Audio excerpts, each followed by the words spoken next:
ಶ್ರೀ ಗುರುಭ್ಯೋ ನಮಃ ಪರಮಗುರುಭ್ಯೋ ನಮಃ ಶ್ರೀಮದಾನಂದತೀರ್ಥ ಭಗವತ್ಪಾದಾಚಾರ್ಯ ಗುರುಭ್ಯೋ ನಮಃ ಆಪಾದಮೌಲಿಪರ್ಯಂತಂ ಗುರುಣಾಂ ಆಕೃತಿಂ ಸ್ಮರೇತ ತೇನ ವಿಘ್ನಾಃ ಪ್ರಣಶ್ಯಂತಿ ಸಿದ್ಧಂತಿ ಚ ಮನೋರಥಾಃ ಪೂತನಾ ಜೀವಿತಾಹಾರಿ ಶಕಟಾಸುರ ಭಂಜನಃ.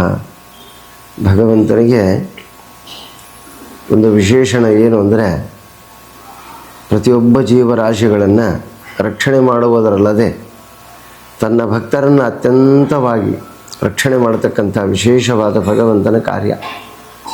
ಪ್ರತಿಯೊಬ್ಬ ಭಕ್ತರು ಅವನಿಗೆ ಸಮರ್ಪಣೆ ಮಾಡತಕ್ಕಂಥ ಅನೇಕ ವಿಧವಾದ ಕರ್ಮಗಳನ್ನು ಸ್ವೀಕರಿಸಿ, ಆ ಕರ್ಮಗಳು ಏನು ಮಾಡಲ್ಪಟ್ಟಿವೆಯೋ ಆ ಕರ್ಮಾನುಸಾರವಾಗಿಯೇ ಫಲವನ್ನು ಕೊಡ್ತಕ್ಕಂಥದ್ದು ಭಗವಂತನ ಒಂದು ಸ್ವಭಾವ.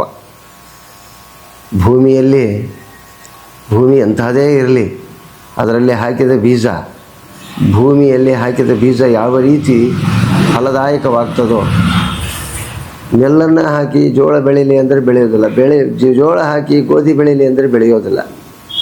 ಆ ಭೂಮಿಯ ಯಾವ ರೀತಿ ಗುಣ, ಆ ಫಲದಾತೃತ್ವ ಅಂತಕ್ಕಂಥದ್ದು ಅದರಂತೆ ಭಗವಂತನೂ ಹಾಗೆ ನಮ್ಮ ಕರ್ಮಾನುಸಾರವಾಗಿ ಫಲವನ್ನು ಕೊಡ್ತಾನೆ. ಯಾರು ಭಗವಂತನನ್ನು ಕೊಲ್ಲಬೇಕು ಅಂತ ಬಂದಿದ್ದಾರೋ ಅವರೆಲ್ಲರೂ ಸಂಹೃತರಾದರು.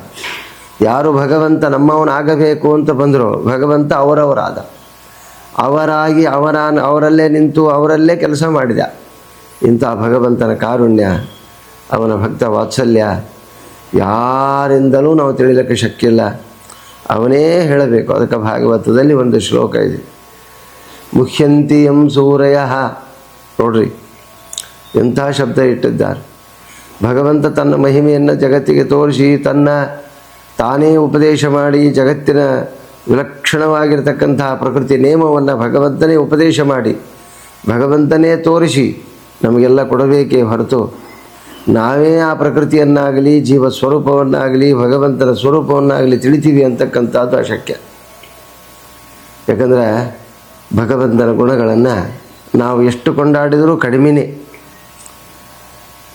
ಶ್ರುತಿ, ಉಪನಿಷತ್ತು, ಅನೇಕ ವಿಧವಾದ ಪಂಚರಾತ್ರಾಗಮಗಳು, ಬ್ರಹ್ಮತರ್ಕ ಇತ್ಯಾದಿ ಗ್ರಂಥಗಳೆಲ್ಲವೂ ಕೂಡ ಜ್ಞಾನಿಗಳಿಂದ ನಿರ್ಮಿತವಾಗಿದ್ದರೂ ಕೂಡ ಅದರಲ್ಲಿ ಸಾಕಲ್ಯೇನ ಭಗವಂತನನ್ನು ವರ್ಣನೆ ಮಾಡಲಿಕ್ಕಾಗೋದಿಲ್ಲ.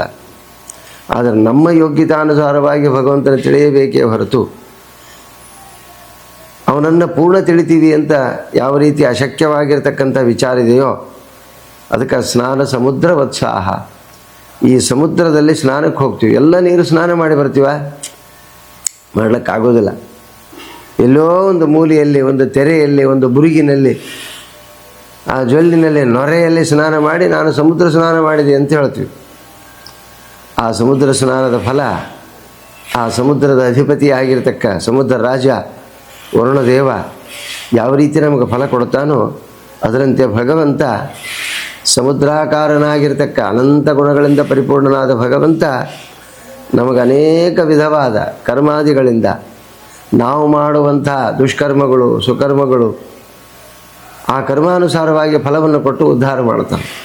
ಇಂಥ ಭಗವಂತ ಅವನನ್ನು ಕೊಲ್ಲಬೇಕು ಅಂತ ಬಂದಂಥ ಕಂಸನ ಭೃತ್ಯರು ಒಬ್ಬರಲ್ಲ ಇಬ್ಬರಲ್ಲ, ಇಬ್ಬರೇ. ಪೂತನಾನಿಂದ ಆರಂಭಿಸಿ ಎಲ್ಲಿವರೆಗೂ ಭಗವಂತ ಇರಲ್ಲಿವರೆಗೂ ಕೂಡ ಅವನನ್ನೇ ಸಂಹಾರ ಮಾಡಬೇಕು ಅಂತ ಬಂದವರೆಲ್ಲರೂ ಸರ್ವನಾಶವನ್ನು ಹೊಂದಿದ್ರು. ನಾವು ಮಹಾಭಾರತಾದಿಗಳಲ್ಲಿ ನೋಡ್ತೀವಿ. ಒಬ್ಬರ ಸಂಖ್ಯೆ ಹೇಳಿದರೆ ಏನಾದರೂ ಆಗಬಹುದು. ಆದರೆ ಭಗವಂತನ ವೈಶಿಷ್ಟ್ಯ ಏನು ಅಂದರೆ, ಒಂದೊಂದು ರೀತಿಯ ದೈತ್ಯರನ್ನು ಒಂದೊಂದು ರೀತಿಯಲ್ಲಿ ಸಂಹಾರ ಮಾಡಿದ. ಇದೇ ಭಗವಂತನ ವೈಶಿಷ್ಟ್ಯ. ಅವನು ಸಾಮೂಹಿಕವಾಗಿ ಸಂಹಾರ ಮಾಡಿದವನಲ್ಲ.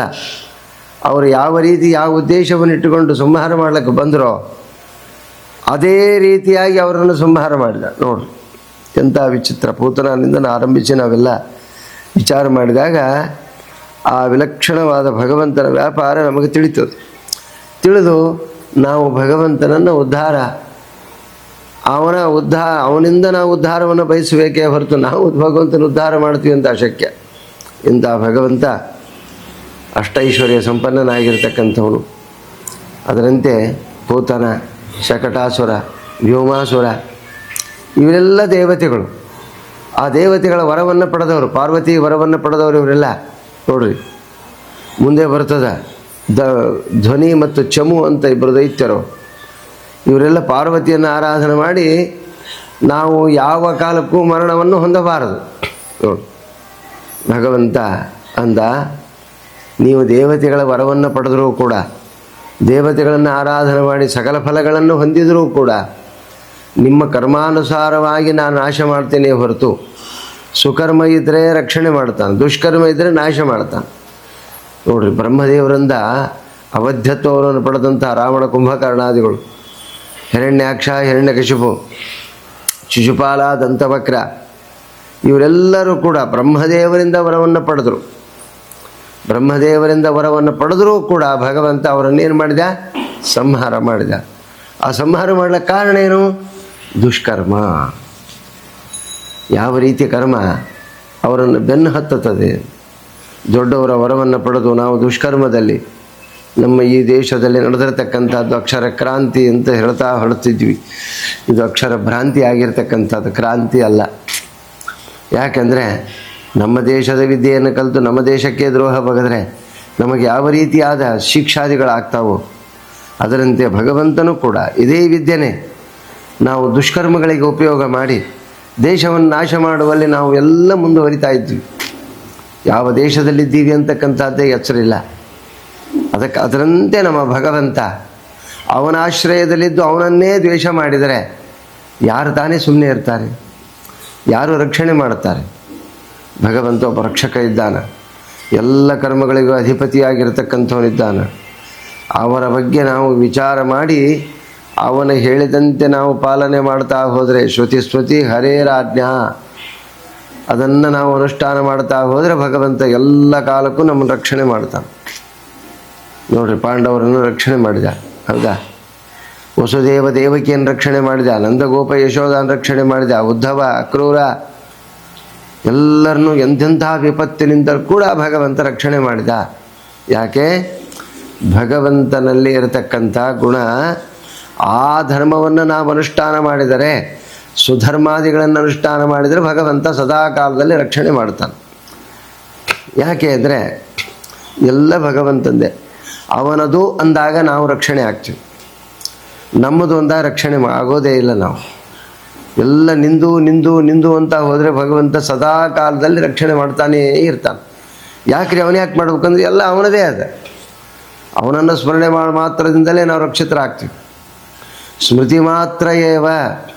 ನೋಡ್ರಿ, ಭಗವಂತ ನಾಮಸ್ಮರಣೆಯಿಂದ ಎಂಥ ಪಾಪಗಳು ಹೋಗ್ತಾವಂದರೆ, ಹರರ ಹರತೆ ಪಾಪಾನಿ ದುಷ್ಟಚಿತ್ತೈರಪಿ ಸ್ಮೃತಃ ದಹತ್ತೇ ವೈಹಿ ಪಾವಕ.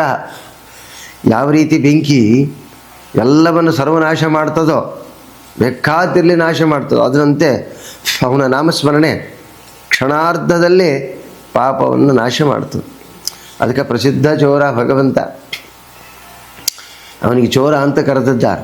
ಅದಕ್ಕೆ ದಾಸರು ಹೇಳಿದರು, ಎಂಥ ಚೋರ ಅಂದರೆ ಪ್ರಸಿದ್ಧ ಚೋರ ಕಥಿತ ಪೃಥಿವ್ಯಾಂ ಅನೇಕ ಜನ್ಮಾರ್ಜಿತ ಪಾಪ ಸಂಚಯಂ ಹರತ್ಯಶೇಷಂ ಸ್ಮೃತಿ ಮಾತ್ರಗೇವ. ನೋಡಿ, ಜಗತ್ತಿನಲ್ಲಿ ಎಂಥ ಕಳ್ಳ ಇವನು, ಮಹಾನ್ ಕಳ್ಳ ಭಗವಂತ. ಏನು ಕಳವು ಮಾಡ್ತಾನೆ? ನಮ್ಮ ಪಾಪಗಳನ್ನು ಕಳವು ಮಾಡಿ ನಮಗೆ ಪುಣ್ಯವನ್ನು ಕೊಡ್ತಾನೆ. ಎಂಥ ಚೋರ! ಇಂಥ ಚೋರನ ಕಥೆಯನ್ನು ನಿತ್ಯದಲ್ಲಿ ಕೇಳಬೇಕು. ಯಾಕೆಂದರೆ ಕಳವು ಮಾಡ್ತಾನೆ, ನಮ್ಮ ಪಾಪಗಳನ್ನು ಕಳವು ಮಾಡ್ತಾನೆ. ನಾವು ಏನು ಪಾಪ ಮಾಡ್ತಾ ಇದ್ದೀವಿ ರೀ? ಒಂದೇ ಎರಡೇ ಅಸಂಖ್ಯಾತ ಪಾಪಗಳನ್ನು ಮಾಡ್ತೀವಿ. ಎಷ್ಟು ಪಾಪ ಮಾಡ್ತೀವಿ ಅಂದರೆ ಆಚಾರ್ಯ ಕೃಷ್ಣಾಮೃತ ಮಹದಲ್ಲಿ ಒಂದು ಕಡೆ ಹೇಳ್ತಾರೆ, ದಶಾವರಾಣಾಂ ದೇಹಾನಾಂ ಕಾರಣಾನಿ ಕರೋತ್ಯಂ ಆ ಚತುರ್ದಶಾತ್ ವರ್ಷಾಣಿ ಕರ್ಮಾಣಿ ನೇವೇನತು. ಆ ಚತುರ್ದಶಾತ್ ವರ್ಷಾತ್ ಕರ್ಮಾಣಿ ನೇವೇನತು. ನೋಡ್ರಿ, ಎಂಥ ಮಾತನ್ನು ಆಚಾರ್ಯರು ಸ್ಪಷ್ಟಪಡಿಸ್ತಾರೆ. ಆಚಾರ್ಯರು ಯಾರು? ಸಾಕ್ಷಾತ್ ವಾಯುದೇವರು, ಜೀವ ನಿಯಾಮಕರು.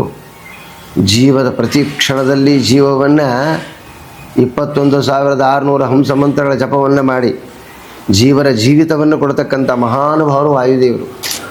ಅಂತಹ ವಾಯುದೇವರೇ ಶ್ರೀಮದ್ ಮಧ್ವಾಚಾರ್ಯರು, ಮಹಾನುಭಾವರು, ಶ್ರೀಮದ್ ಆನಂದ ತೀರ್ಥ ಭಗವತ್ಪಾದರು. ಅವರು ಸ್ಪಷ್ಟಪಡಿಸ್ತಾ ಇದ್ದಾರೆ, ಎಂತಹ ವಿಷಯವನ್ನು ಹೇಳ್ತಾರೆ. ಜೀವರಾಶಿಗಳು ಕರ್ಮಾದಿಗಳನ್ನು ಯಾವ ರೀತಿ ಮಾಡ್ತಕ್ಕಂಥವರಾಗುತ್ತಾರೆ ಆ ಕರ್ಮಗಳು ಎಂತೆಂತಹ ಕರ್ಮಗಳು, ಅಂತೆಂತಹ ಕರ್ಮಗಳೆಲ್ಲ ನಿತ್ಯದಲ್ಲಿ ನಾವು ಕರ್ಮ ಮಾಡ್ತೀವಿ. ಅಂತಹ ಕರ್ಮ ಒಂದು 14 ವರ್ಷ ಮೀರಿದ ಮೇಲೆ 14 ವರ್ಷದ ತನಕ ತಂದೆ ತಾಯಿಗಳೇ ಲೇಪ ಆಗ್ತದೆ. ಭಾಳ ಎಚ್ಚರದಿಂದ ಕೇಳಬೇಕಾದಂಥ ವಿಷಯ ಇದು. ಶಿಶುಗಳು 14 ವರ್ಷದ ತನಕ, ಕುಮಾರಾವಸ್ಥೆಗೆ ಬರುವ ತನಕ 14 ವರ್ಷದಲ್ಲಿ ಅವರು ಮಾಡುವ ಪಾಪ ಪುಣ್ಯ ಕರ್ಮಗಳೆಲ್ಲ ತಂದೆ ತಾಯಿಗಳಿಗೆ ಭಾಗ ಆಗ್ತದೆ, ಸಮಪಾಲಾಗಿ ಹಂಚುತ್ತದೆ. 14 ವರ್ಷದ ಮೇಲೆ ಒಂದು ಕ್ಷಣದಲ್ಲಿ, ಒಂದು ನಿಮಿಷದಲ್ಲಿ ಒಬ್ಬ ಜೀವಿ ಎಷ್ಟು ಪಾಪ ಮಾಡ್ತಾನೆ ಗೊತ್ತದ? ಆಚಾರ್ಯ ಹೇಳ್ತಾರೆ, ದಶಾವರಾಣಾಂ ದೇಹಾನಾಂ ಕಾರಣಾನಿ ಕರೋತ್ಯಯಂ. ನೋಡ್ರಿ, ಒಂದು ಕ್ಷಣಕ್ಕೆ, ಮತ್ತು ಮುಂದಲ್ಲ, ಒಂದು ದಿವಸ ಅಲ್ಲ, 10 ಮನುಷ್ಯ ಜನ್ಮ ಬರುವಷ್ಟು ಪಾಪವನ್ನು ಮಾಡ್ತಾನೆ. ಈ ಮನುಷ್ಯ ಜನ್ಮ ಬರುವುದು ಸಾಧನೆಗಾಗಿ. ಪಾಪವನ್ನು ಭಗವಂತ ಇಟ್ಟು ಸ್ವಲ್ಪ ಪುಣ್ಯವನ್ನು ಇಟ್ಟು ಈ ಮನುಷ್ಯ ಜನ್ಮಕ್ಕೆ ಕಳಿಸ್ತಾನೆ. ಪಾಪ ಕಳ್ಕೊಳ್ಳಿ ಅಂತ ಕಳಿಸ್ತಾನೆ, ಪುಣ್ಯ ಗಳಿಸಲಿ ಅಂತ ಈ ಮನುಷ್ಯ ದೇಹ ಕಳಿಸ್ತಾನೆ. ಆದರೆ ನಾವು ಪುಣ್ಯವನ್ನು ಬಿಟ್ಟು ಪಾಪವನ್ನೇ ಗಳಿಸ್ತಾ ಹೋಗ್ತೀವಿ. ಪಾಪ ಅಂದರೆ ಏನ್ರಿ? ಅಪತೀತಿ, ಯಾವ ಕಾಲಕ್ಕೂ ರಕ್ಷಣೆ ಆಗದೇ ಇರತಕ್ಕಂಥದ್ದಾದ್ದರಿಂದ ಅದಕ್ಕೆ ಪಾಪ ಅಂತ ಕರೆದ್ರು. ಏನು ಪಾಪ ಮಾಡ್ತಾ ಇದ್ದೀವಿ? 3 ವಿಧವಾದ ಪಾಪಗಳನ್ನು ನಿತ್ಯದಲ್ಲೇ ಮಾಡ್ತೀವಿ. ಮಾನಸಿಕ ಪಾಪ, ದೈಹಿಕ ಪಾಪ, ವಾಚನಿಕ ಪಾಪ. ದೈಹಿಕವಾದ ಪಾಪಗಳನ್ನು ಮಾಡ್ತೀವಿ. ಎಷ್ಟೋ ಪ್ರಾಣಿಗಳನ್ನು ಹಿಂಸೆ ಪಡಿಸ್ತೀವಿ, ಪ್ರಾಣಿಗಳನ್ನು ತುಳಿತೀವಿ, ಪ್ರಾಣಿಗಳನ್ನು ಕೊಲ್ತೀವಿ. ದೈಹಿಕವಾದ ಪಾಪ. ಮಾನಸಿಕವಾದ ಪಾಪ, ಅಯೋಗ್ಯವಾದ್ದನ್ನು ಮನಸ್ಸಿನಿಂದಲೇ ಇಚ್ಛೆಪಟ್ಟು ಅದನ್ನು ಪಡೆಯಲು ಪ್ರಯತ್ನ ಪಡ್ತಾ ಇರ್ತೀವಿ. ಮತ್ತು ವಾಚನಿಕ ಪಾಪ, ವಾಕ್ಯದಿಂದ ಆಡ್ತಕ್ಕಂಥ ಪಾಪ, ದೊಡ್ಡವರ ನಿಂದ ಮಾಡ್ತೀವಿ. ಅದಕ್ಕೆ ದಾಸರಾಯರು ಭಾಳ ಚಲೋ ಹೇಳ್ತಾರೆ, ಸುಮ್ಮನಿರು ಮನವೇ, ಸುಮ್ಮನಿರು ಮನವೇ, ನಿನ್ನೊಳು ನೀನು ಸುಮ್ಮನಿರು ಮನವೇ, ಒಂದನಾಡಿದರೆ 9 ನಾಡುವರು. ನೋಡ್ರಿ ದಾಸರ ಮಾತು. ಅದಕ್ಕೆ ಸುಮ್ಮನೆ ಇರು ಅಂದರು. ಎಷ್ಟು ಸುಮ್ಮನೆ ಇರ್ತೀಯೋ ಅಷ್ಟು ನೀನು ಉದ್ಧಾರವನ್ನು ಹೊಂದುತ್ತೀವಿ. ಸುಮ್ಮನೆ ಇರೋದಲ್ಲ, ಹುಚ್ಚನಂತೆ ಸುಮ್ಮನೆ ಇರೋದಲ್ಲ. ಏನು ಮಾಡೋದು? ಸದಾಕಾಲದಲ್ಲಿ ಭಗವಂತನನ್ನು ಮನಸ್ಸಿನಿಂದ ಚಿಂತನೆ ಮಾಡೋದು, ಅವನ ಸ್ತೋತ್ರವನ್ನು ಪಠನ ಮಾಡೋದು. ಇಷ್ಟೆಲ್ಲ ಮಾಡಿದಾಗ ಆ ದೇಹ ಶುದ್ಧಿ ಆಗ್ತದೆ, ವಾಕ್ಯ ಶುದ್ಧಿ ಆಗ್ತದೆ.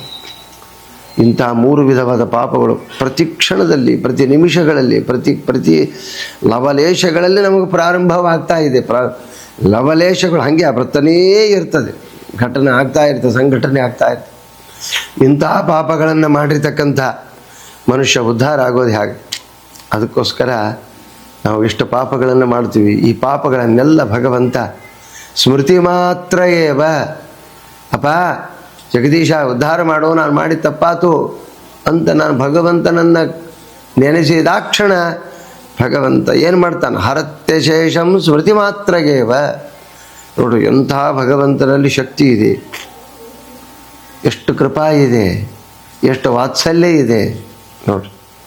ಹಾಗೆ ಈ ದುಷ್ಟನಾಗಿರ್ತಕ್ಕಂಥ ಕಂಸ ತಾನು ಕೆಡೋದಲ್ಲದೆ ಆ ದೈತ್ಯರನ್ನು ಕೆಡಿಸಿದ. ಯಾವ ಕಾಲಕ್ಕೂ ಅವರು ಸ್ಮೃತಿ ಬರಲೇ ಇಲ್ಲ. ಭಗವಂತನನ್ನು ಕೊಲ್ಲಬೇಕು ಅಂತ ಬಂದರು, ಎಲ್ಲರೂ ಬಂದರು. ಪೂತನಾನಿಂದ ಆರಂಭಿಸಿ ತೃಣಾವರ್ತ, ಶಕಟಾಸುರ, ವ್ಯೋಮಾಸುರ, ವೃಷಭಾಸುರ ಅಂತ ಒಬ್ಬ ದೈತ್ಯ ಗೂಳಿ ರೂಪದಲ್ಲಿ ಬರ್ತಾನೆ. ಬಂದು ಭಗವಂತನನ್ನು ಸಂಹಾರ ಮಾಡಬೇಕು ಅಂತಾನೆ. ಭಗವಂತ ಅವನ ಕೋಡುಗಳನ್ನು ಕಿತ್ತಿ ಒಗಿತಾನೆ. ನೋಡ್ರಿ, ಯಾಕೆ ಅಂದರೆ ಭಗವಂತನ ಮಾತು ಹಾಗದು. ಪ್ರಹ್ಲಾದರಾಜರು ಸಪ್ತಮ ಸ್ಕಂದದಲ್ಲಿ ಒಂದು ಮಾತನ್ನು ಹೇಳ್ತಾರೆ. ಪ್ರಹ್ಲಾದನ ತಂದೆ ಆಗಿರ್ತಕ್ಕ ಹಿರಣ್ಯಕಶಿಪನನ್ನು ಸಂಹಾರ ಮಾಡುವ ಕಾಲದಲ್ಲಿ ಭಗವಂತ ನರಸಿಂಹ, ಅಪ್ಪ ಪ್ರಹ್ಲಾದ ನಿಮ್ಮಪ್ಪನ ಕೊಲ್ತಾ ಇದ್ದೀನೋ, ಕೊಲ್ಲೋ ಬೇಡ ಅಂದ. ನೋಡ್ರಿ ಎಷ್ಟು ಪರೀಕ್ಷೆ ಮಾಡ್ತಾನೆ ದೇವರು. ಇನ್ನೂ ವಾಸನಾದೇನು ಅಂತ ನೋಡ್ರಿ. ನಾವೆಲ್ಲ ಜನ್ಮಗಳನ್ನು ಹೊಂದುವುದು ವಾಸನಾದಿಂದ. ಆ ವಾಸನಾದಿಗಳನ್ನು ನಾವು ಹೊಂದಿದಾಗ ವಾಸನಾ ಬಂತು ಅಂದರೆ ಮತ್ತೆ ಪುನಃ ಜನ್ಮಗಳು ಪ್ರಾರಂಭ ಆಗ್ತದೆ. ಅದಕ್ಕೆ ವಾಸನಾರಹಿತರಾಗಬೇಕು. ಅಂದಮೇಲೆ ಅಂತಹ ವಾಸನಾರಹಿತರಾಗಿರ್ತಕ್ಕಂಥವ್ರಾಗಬೇಕೇ ಹೊರತು ವಾಸನಾ ಇರಬಾರ್ದು. ಆ ವಾಸನ ಕೇಳಿದ ದೇವರು ನೋಡ್ರಿ, ಯಾರನ್ನೂ ಪರೀಕ್ಷೆ ಪಡೋದಿಲ್ಲ, ಅವನು ಎಲ್ಲರನ್ನೂ ಪರೀಕ್ಷೆ ಮಾಡ್ತಾನೆ. ತನ್ನ ಅನನ್ಯ ಭಕ್ತ ಪ್ರಹ್ಲಾದ ಗರ್ಭದಲ್ಲೇ ಉಪದಿಷ್ಟನಾಗಿದ್ದಾನೆ. ಮಹಾಜ್ಞಾನಿಗಳಿಂದ ನಾರದರಿಂದ ತಿಳ್ಕೊಂಡ ಜಗತ್ತೆಲ್ಲವೂ ಕೂಡ ಭಗವದ್ ಅಧೀನವಾಗಿದೆ, ಯಾವುದು ನಮ್ಮದಲ್ಲ, ನಮಗೆ ಸಂಬಂಧ ಇಲ್ಲ. ಆದರೆ ನಾವು ಬಂದದ್ದು ಕೇವಲ ಆಟ ಆಡೋದಕ್ಕೆ. ಇಲ್ಲಿ ಆಟ ಆಡಿ ಗೆಲ್ಲಬೇಕು, ಫಸ್ಟ್ ಪ್ರೈಸ್ ತೊಗೊಂಡು ಹೋಗ್ಬೇಕಷ್ಟೇ. ಇದು ಜಗತ್ತೆಂಬುದು ಒಂದು ಮೈದಾನ. ಆ ಮೈದಾನದಲ್ಲಿ ನಾವು ಫಸ್ಟ್ ಬರುವ ಪ್ರಯತ್ನ ಮಾಡಬೇಕೇ ಹೊರತು ಎಲ್ಲೇ ಆಟ ನೋಡ್ಕೊತ ಕೂಡೋದಲ್ಲ. ಇಲ್ಲಿ ಆಟ ಆಡೋಲಕ್ಕೆ ಭಗವಂತ ಕಳಿಸಿದ್ದ. ಇಷ್ಟನ್ನು ತಿಳಿದ ಪ್ರಹ್ಲಾದ ಅಪ್ಪ ಕೇಳಿದಾಗ ಏನು ಹೇಳಬೇಕು ನೋಡ್ರಿ, ಎಂತಹ ಮಾತನ್ನು ಹೇಳ್ತಾನೆ. ನೈಷಾಪರಾಮತಿರ್ ಭವತೋನು ಸಸ್ಯ ಜಂತೋರ್ಯಥಾತ್ಮಸುರತೋ ಜಗತಸ್ತಥಾಪಿ ಸಂಸೇವಗಾಸುರತರೋರಿವತೆ ಪ್ರಸಾದಕ ಸೇವಾನುರೂಪೌದಯೋ ನ ಪರಾವರತ್ವಂ. ಎಷ್ಟು ಚಂದ ಹೇಳಿದ ಅಪ್ಪ ಸ್ವಾಮಿ. ನೋಡು, ನೀನು ಕಲ್ಪವೃಕ್ಷ ಕಾಮಧೇನು, ಏನು ಬೇಕಾದ್ದು ಕೊಡ್ತೀವಿ, ಏನು ಕೇಳ್ತಾರೋ ಕೊಡ್ತೀವಿ. ಆದರೆ ನಮ್ಮಪ್ಪ ಕೇಳಿದ್ದೇನು, ಇಲ್ಲಿ ಕೇಳಿರ್ತಕ್ಕಂಥ ವಿಷಯ ಏನು, ನಿನ್ನನ್ನು ಕೊಲ್ಲಬೇಕು ಅಂತ ಬಂದಾನ. ಹೌದಾ? ನಿನ್ನನ್ನು ಕೊಲ್ಲಬೇಕು ಅಂತ ಬಂದಾನ, ನಿನ್ನಿಂದ ಸಂಹಾರ ಆಗಬೇಕು ಅಂತ ಕೇಳ್ಯಾನ.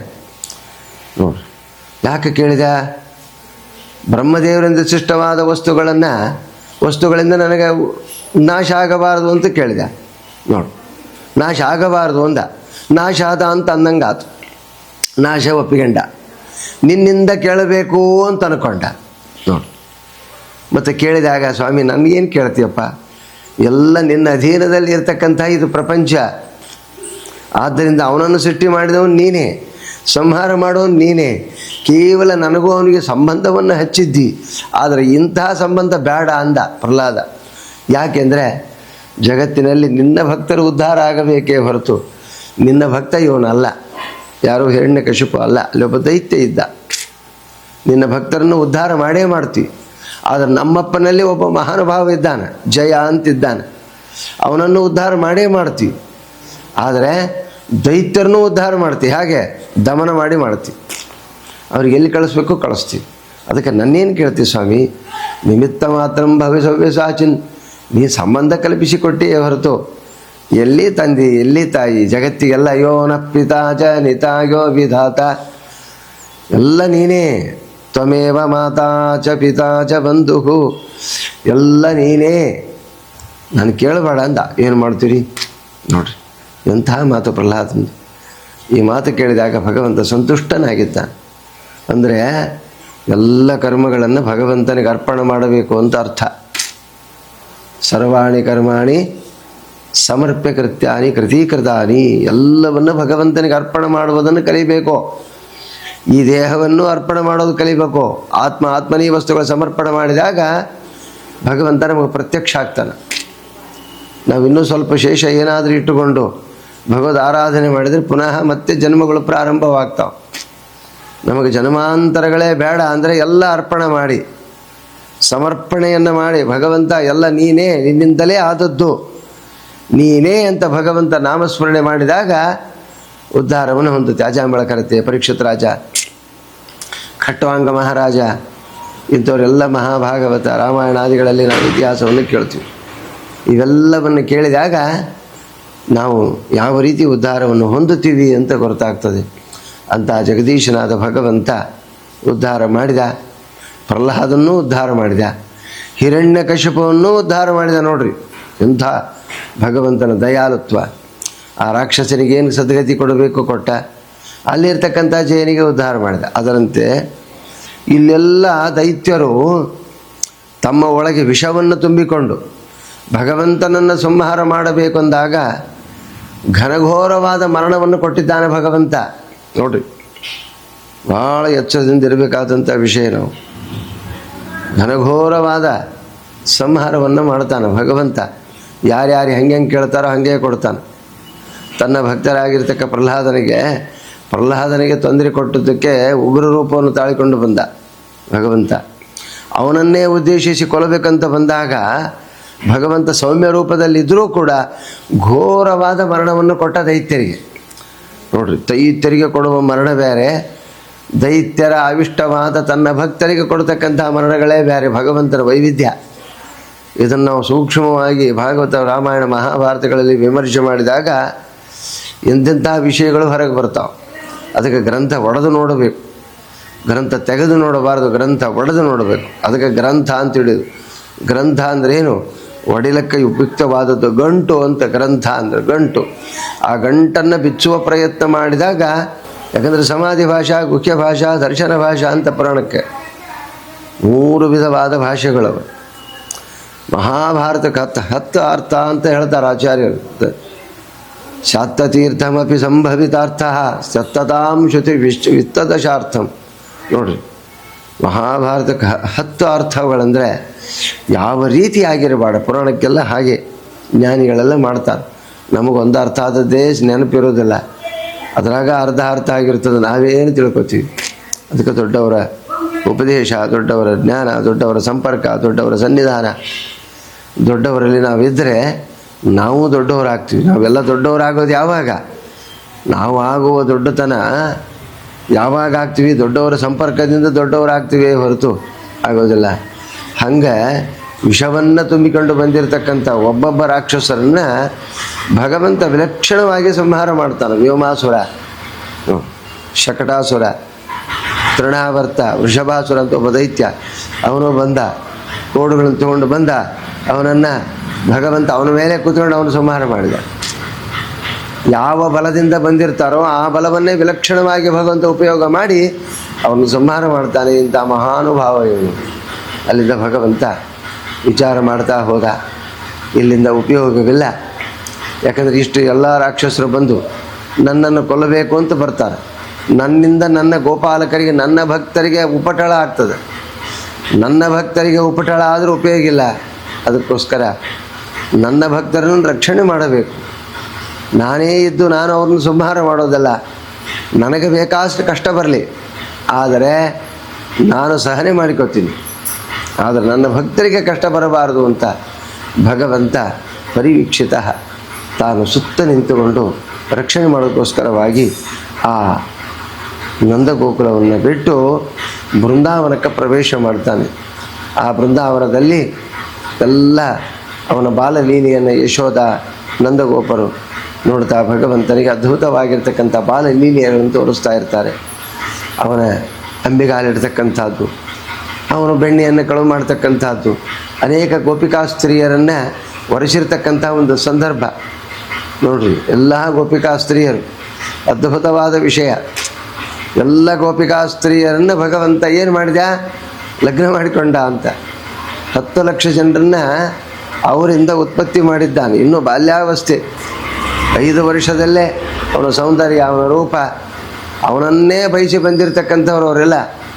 ಅಂಥ ಯಾವ ಸ್ತ್ರೀಯರನ್ನು ವರಿಸಿರ್ತಕ್ಕಂಥ ಮಹಾನುಭಾವ ಮಾಡಿ ನಂತರದಲ್ಲಿ ರಾಸಕ್ರೀಡಾದಿಗಳನ್ನು ಮಾಡಿದ್ದಾನೆ. ಇಂಥ ವಿಲಕ್ಷಣವಾದದ್ದು ಆ ರಾಸಕ್ರೀಡಾದಿಗಳ ವರ್ಣನೆ. ಇವನ್ನೆಲ್ಲ ಭಗವಂತ ಮಾಡ್ತಾ ಮಾಡ್ತಾ ಅಲ್ಲಿರ್ತಕ್ಕಂಥ ಕಾಲಿ ಅವನು ಮಹಾದುಷ್ಟ. ಅಲ್ಲಿರ್ತಕ್ಕಂಥ ಯಾವ ಕಾಲಿಯ ಮಡುವಿನಲ್ಲಿ ಒಂದು ಸರ್ಪ ಬಂದು ಸೇರಿತ್ತು, ಅದನ್ನು ಕೂಡ ಭಗವಂತ ಮರ್ದನ ಮಾಡಿದ್ದಾನೆ. ಮಾಡಿಕೊಂಡು ನಂತರದಲ್ಲಿ ಉದ್ಯುಕ್ತವಾಗಿರ್ತಕ್ಕಂಥ ಪ್ರಸಂಗ ಅವನನ್ನು ಉದ್ಧಾರ ಮಾಡಿದ. ಅವನು ಭಗವದ್ಭಕ್ತ. ಯಾರು ರಕ್ಷಣೆ ಆಗಬೇಕಾಗಿದೆಯೋ ಅವರು ಇನ್ನೊಬ್ಬರು ಪ್ರಾರ್ಥನೆ ಮಾಡಿದರೂ ಕೂಡ ಭಗವಂತ ರಕ್ಷಣೆ ಮಾಡ್ತಾನೆ.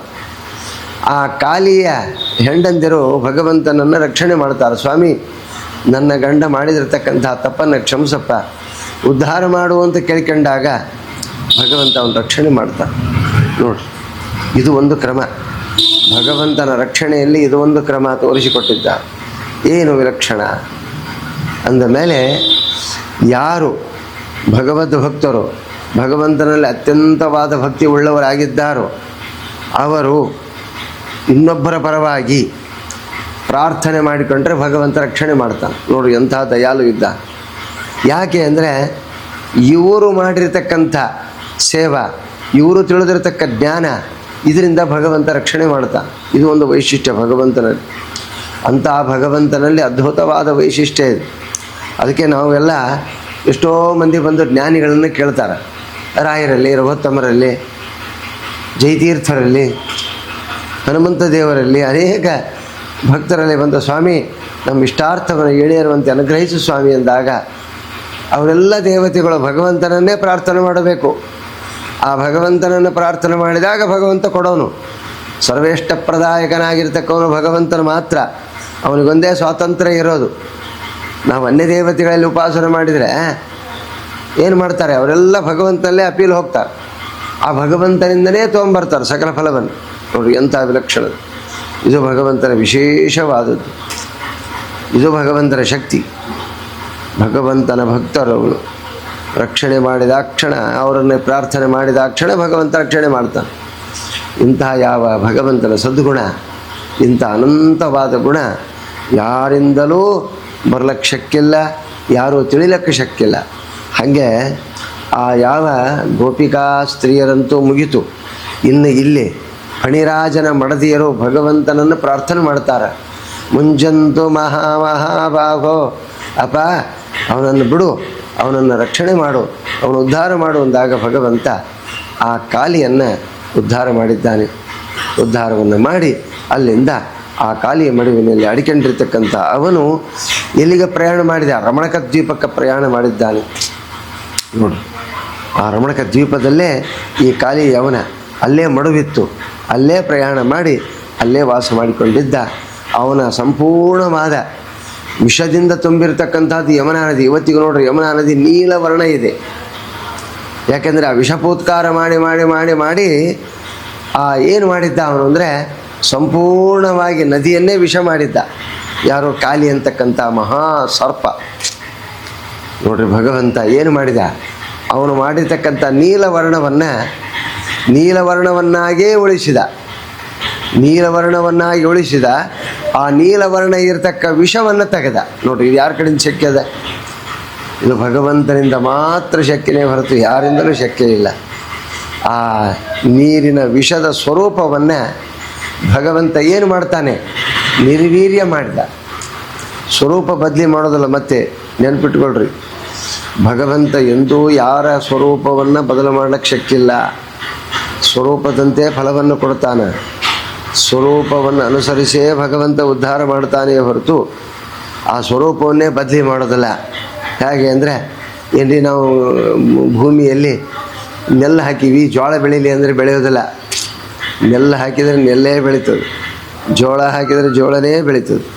ಯಾವ ರೀತಿ ಆ ಧಾನ್ಯಗಳು ಉತ್ಪತ್ತಿ ಉಂಟಾಗ್ತದೋ ಅದರಂತೆ ಭಗವಂತ ಸ್ವರೂಪವನ್ನು ಎಂದೂ ಬದಲಿ ಮಾಡೋದಿಲ್ಲ.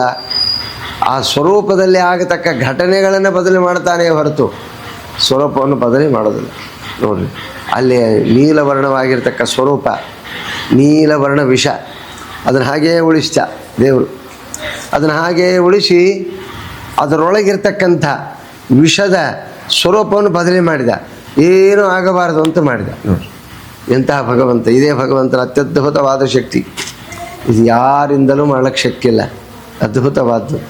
ಇದು ಎಲ್ಲಿ ಕಂಡದ್ರಿ ಅಂದರೆ ಪ್ರಹ್ಲಾದನಿಗೆ ಕೈಯಾದು ಏನು ಕೊಟ್ಟಲು? ವಿಷವನ್ನು ಕೊಟ್ಟಲು. ಆ ಪ್ರಹ್ಲಾದ ಆ ವಿಷವನ್ನು ಕುಡಿಲಿಕ್ಕೆ ಹೋದ. ವಿಷ ಹಾಗೇ ಇತ್ತು. ಅದರೊಳಗಿರ್ತಕ್ಕ ವಿಷದ ಅಂಶ ಏನದಲ್ಲ ಭಗವಂತ ಹೀರಿಕೊಂಡ. ನೋಡ್ರಿ, ವಿಷ ಹಾಗೇ ಇತ್ತು. ವಿಷ ನಿರ್ವೀರ್ಯವಾತು. ಇದು ಭಗವಂತನ ದೊಡ್ಡ ಗುಣ. ಈ ಗುಣವನ್ನು ತಿಳ್ಕೊಂಡಾಗ ನಾವು ಭಗವಂತ ಎಂಥವನು ಅಂತ ಗೊತ್ತಾಗ್ತದೆ.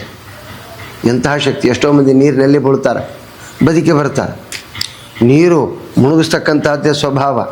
ಯಾವ ರೀತಿ ಆ ನೀರಿನ ಸ್ವಭಾವವನ್ನು ಭಗವಂತ ಬದಲು ಮಾಡೋದಿಲ್ಲ, ಅಲ್ಲಿರ್ತಕ್ಕ ಗುಣವನ್ನು ಬದಲು ಮಾಡ್ತಾನೆ. ಇದೇ ಭಗವಂತನ ಅದ್ಭುತವಾಗಿರ್ತಕ್ಕಂಥ ಶಕ್ತಿ. ಇಂಥ ಶಕ್ತಿಯನ್ನು ನಾವು ವಿಚಾರ ಮಾಡಿದಾಗ ಭಗವಂತ ಅನುಗ್ರಹ ಮಾಡಿದ. ಅಲ್ಲಿಂದ ಅವನು ರಮಣಕ ದ್ವೀಪವನ್ನು ಬಿಟ್ಟು ಅಲ್ಲಿ ಪ್ರಯಾಣ ಮಾಡಿದ. ಯಾಕಂದರೆ ರಮಣಕ ದ್ವೀಪದಲ್ಲಿ ಅವನು ಯಾಕಿದ್ದ ರಮಣಕ ದ್ವೀಪದಲ್ಲಿ? ಇದೇ ವಿಲಕ್ಷಣವಾಗಿರ್ತಕ್ಕಂಥದ್ದು. ರಮಣಕಶ್ಚೈವ ದೇವಾನಾಂ ಅತ್ಯುಗ್ರೋ ಭವೇತ್ ಸದಾ. ಭಗವಂತನ ಅತ್ಯದ್ಭುತವಾಗಿರ್ತಕ್ಕಂಥ ಈ ಕಾರ್ಯವನ್ನು ನೋಡಿದಾಗ ಆಶ್ಚರ್ಯಕರವಾಗಿರ್ತಕ್ಕಂಥ ಘಟನೆ ನಮಗೆಲ್ಲ ಗೊತ್ತಾಗ್ತದೆ. ಆಗ ಭಗವಂತ ಅವನಿಗೆ ಅನುಗ್ರಹವನ್ನು ಉಂಟು ಮಾಡಿದ. ಅನುಗ್ರಹವನ್ನು ಉಂಟು ಮಾಡಿ ಭಗವಂತ ಅತ್ಯದ್ಭುತವಾಗಿರ್ತಕ್ಕಂಥ ಕಾರ್ಯವನ್ನು ಸ್ವಾಮಿ ಮಾಡ್ತಾ ಇದ್ದಾನೆ. ಇಂಥ ಭಗವಂತನ ವಿಶಿಷ್ಟತೆಯನ್ನು ನಾವು ಯೋಚನೆ ಮಾಡಿದಾಗ ಭಗವಂತ ಎಂಥವನು, ಅವನ ಗುಣಗಳನ್ನು ವರ್ಣನೆ ಮಾಡುವುದೇ ಈ ಮಹಾಭಾಗವತದ ಉದ್ದೇಶವಾಗಿರ್ತಕ್ಕಂಥದ್ದು. ಕೃಷ್ಣನ ಚರಿತ್ರೆಯಲ್ಲಿ ಬರ್ತಕ್ಕಂಥ ಅಗಾಧ ವಿಷಯಗಳನ್ನು ವಿಮರ್ಶೆ ಮಾಡ್ತಾ ಹೋದರೆ ಒಂದೊಂದು ಚರಿತ್ರೆಯಲ್ಲಿ ಒಂದೊಂದು ವಿಧವಾಗಿರ್ತಕ್ಕ ಸಿದ್ಧಾಂತ, ಪಾರಮಾರ್ಥಿಕ ತತ್ವ ನೋಡ್ರಿ, ಮತ್ತು ಸಾಧನ. ಪಾರಮಾರ್ಥಿಕ ಸಾಧನವೂ ಉಂಟು, ಪಾರಮಾರ್ಥಿಕನೂ ಉಂಟು. ನೋಡ್ರಿ, ಪರಮಾರ್ಥ, ಈ ಪರಮಾರ್ಥ ಮುಖ್ಯ, ಅದರ ಸಾಧನೆ ಮುಖ್ಯ ಅಲ್ಲ. ಊರು ಮುಟ್ಟುವುದು ಮುಖ್ಯ, ಊರಿಗೆ ಸಾಧನೆ ಮುಖ್ಯ ಅಲ್ಲ. ಊರು ಮುಟ್ಟುವ ಬಗೆಯನ್ನು ನೋಡಬೇಕೇ ಹೊರತು ಸಾಧನೆ, ನಮಗೊಂದು ಸಾಧನೆ ಇರ್ತದೆ, ಆ ಸಾಧನೆಯನ್ನೇ ಉಪಾಸನೆ ಮಾಡ್ತಾ ಇರಬಾರ್ದು. ಅನೇಕ ಜ್ಞಾನಿಗಳ ಚರಿತ್ರೆಯನ್ನು ಕೇಳ್ತೀವಿ, ಅವರಲ್ಲೇ ನಾವು ಲೀನರಾಗೋದಲ್ಲ. ಅವರು ಎಲ್ಲಿಗೆ ನಡೆದಿದ್ದಾರೆ, ಯಾವ ಮಾರ್ಗದಲ್ಲಿ ಹೋಗಿದ್ದಾರೆ, ಅವ್ರನ್ನ ಅನುಸರಿಸಿ ಅವರು ಹೋದಂತೆ ಹೋಗೋದೇ ನಮ್ಮ ಜೀವನದ ಉದ್ದೇಶನೇ ಹೊರತು ನಾವು ಅವರನ್ನೇ ನಂಬಿಕೊಂಡು ಕೂತ್ಕೊಂಡ್ರೆ ಅವ್ರು ಏನು ಮಾಡ್ಯಾರ? ಅವ್ರು ನಮ್ಮನ್ನು ಬಿಟ್ಟು ಹೋಗ್ಬಿಡ್ತಾರೆ ಅಷ್ಟೇ. ನಮ್ಮ ಹಿಂದೆ ಬರ್ರಿ ಅಂತಾರೆ. ನಿಮ್ಮನ್ನು ಊರಿಗೆ ಕರ್ಕೊಂಡು ಹೋಗ್ತೀವಿ ಬರ್ರಿ, ನಾವು ಊರಿಗೆ ಹೋಗೋದಲ್ರಿ, ನೀವೇ ಬೇಕು ಅಂದರೆ ನಾನು ಇರ್ಲಿಕ್ಕಾಗೋದಿಲ್ಲಪ್ಪ, ನಂದೊಂದು ಊರದೇ, ಆ ಊರಿಗೆ ಬರ್ರಿ, ಆ ಊರಿಂದ ಉತ್ತಮವಾದ ಊರನ್ನು ತೋರಿಸ್ತೀವಿ, ಅದೇ ವೈಕುಂಠ ಅಂತ ಜಗತ್ತಿಗೆ ಹೆಂಗೆ ಯಾವ ರೀತಿ ಹೇಳ್ತಾರೋ ಅದರಂತೆ ಪ್ರತಿಯೊಬ್ಬರೂ ಕೂಡ ನಾವು ವಿಶೇಷವಾದ ಭಗವಂತನ ಉಪಾಸನ, ಅವನ ಆಜ್ಞಾ ಪರಿಪಾಲನೆ ಮಾಡ್ತಕ್ಕಂಥದ್ದು. ಹೀಗೆ ಆ ಕಾಲಿಯ ಮರ್ದನವನ್ನು ಮಾಡಿ ಭಗವಂತ ಮುಂದೆ ಪ್ರಯಾಣ ಮಾಡಿದ. ಅಲ್ಲೇ ಕಾಲಿ ಯಾಕಿದ್ದ ಅಂತ ಪರೀಕ್ಷಿತ್ ರಾಜ ಕೇಳಿದ. ನೋಡಪ್ಪ, ಅದು ರಮಣಕ ದ್ವೀಪ. ಆ ರಮಣಕ ದ್ವೀಪದಲ್ಲಿ ಮಹಾನುಭಾವರು ಸೌಭರಿ ಅಂತ ಒಬ್ಬ ಋಷಿಗಳು, ಅವರು ಅಲ್ಲಿ ವಾಸ ಮಾಡಿದರು. ಗರುಡ ನಿತ್ಯದಲ್ಲಿ ಹಾವುಗಳನ್ನು ತಿಂತಿದ್ದ. ಈ ಹಾವುಗಳ ಸಂಘ ಏನು ಮಾಡ್ತೀವಿ ನೋಡಿ, ಎಲ್ಲ ಕಾಲಕ್ಕೂ ಸಂಘಗಳು ಕಟ್ಟ್ಯಾರ. ಸಂಘ ಪ್ರಧಾನ, ಕಲವ ಶಕ್ತಿ ಸಂಘ ಅಂಬೋದು ಭಾಳ ಪ್ರಧಾನವಾದ್ದು. ಆ ಸಂಘ ಮಾಡಿಕೊಂಡು ದಿನ ಒಂದು ಹಾವು ಕೊಡೋದು ಅಂತ ಆಯಿತು. ಈ ಕಾಲಿಯ ಒಂದು ಸಾಲು ಬಂತು. ಒಂದು ದಿವಸ ಅವನದು ಸರ್ತಿ ಬಂತು. ಆ ಸರ್ತಿ ಬಂದಾಗ ಅವನು ಅಲ್ಲಿ ಹೋಗಿ ಅಡ್ಕೊಂಡಿದ್ದ. ಯಾಕೆ ಅಂದರೆ ಗರುಡ ಅವನು ದಿನನಿತ್ಯ ಹಾವನ್ನು ತಂದು ಅಲ್ಲಿ ಅಸ್ಥಿ ಮಾಂಸಗಳನ್ನು ಹಾಕ್ತಿದ್ದ. ಅದಕ್ಕೆ ಶೌಭರಿ ಅಂತ ಒಬ್ಬ ಋಷಿಗಳು ಅವರು ಶಾಪ ಕೊಟ್ಟಿದ್ರು ಗರುಡನಿಗೆ, ಇಲೇ ಗರುಡ, ಇನ್ನೊಮ್ಮೆ ಇಲ್ಲಿ ಬಂದು ನೀನೇನಾದ್ರು ಹಾವನ್ನು ತಿಂದಿದ್ದಾದರೆ ನಿನ್ನ ತಲೆ 1000 ಹೋಳಾಗಲಿ ಅಂತ. ಅದಕ್ಕೆ ಗರುಡ ಅಲ್ಲಿ ಬರ್ತಿದ್ದೆಲ್ಲ. ಇವನು ಕಾಲಿ ಅಲ್ಲಿ ಬಂದು ಸೇರಿಕೊಂಡಿದ್ದ. ಆ ರಮಣಕ ದ್ವೀಪದಲ್ಲಿ ಸೇರಿಕೊಂಡು ತನ್ನ ಸ್ವರೂಪವನ್ನು ಅಲ್ಲಿ ಪ್ರಕಟ ಮಾಡ್ತಾ ಜನರಿಗೆ ಬಾಧೆಯನ್ನು ಕೊಡ್ತಿದ್ದ. ಇಂಥ ವಿಷಯವನ್ನು ನಾವು ಗ್ರಹಣ ಮಾಡಿಕೊಂಡಾಗ ಎಲ್ಲ ಭಾಗವತದಲ್ಲಿರ್ತಕ್ಕ ರಹಸ್ಯಾತ್ಮಕವಾದ ವಿಷಯಗಳು ನಮಗೆ ತಿಳಿತವೆ. ಮುಂದಿನ ವಿಷಯ ಇಲ್ಲಿ ಭಗವಂತನ ವಿಶೇಷವಾದ ತಾಯಿಯ ಮಡಿಲಲ್ಲಿ ಭಗವಂತ ಯಾವ ರೀತಿ ಬೆಳೆದ, ಏನು ಮಾಡಿದ, ಎಲ್ಲವನ್ನು ಮುಂದಿನ ಸಂಚಿಕೆಯಲ್ಲಿ ಜ್ಞಾನ ಮಂದಿರ ಯೂಟ್ಯೂಬ್ ದ್ವಾರ ನಡೆದಿರತಕ್ಕಂಥ ಈ ಒಂದು ವಿಶೇಷ ಕಾರ್ಯಕ್ರಮಕ್ಕೆ ಅಭಿನಂದನೆ ಸಲ್ಲಿಸ್ತಾ ಮಧ್ವಾಂತರ್ಗ ಶ್ರೀಕೃಷ್ಣಾರ್ಪಣಮಸ್ತು.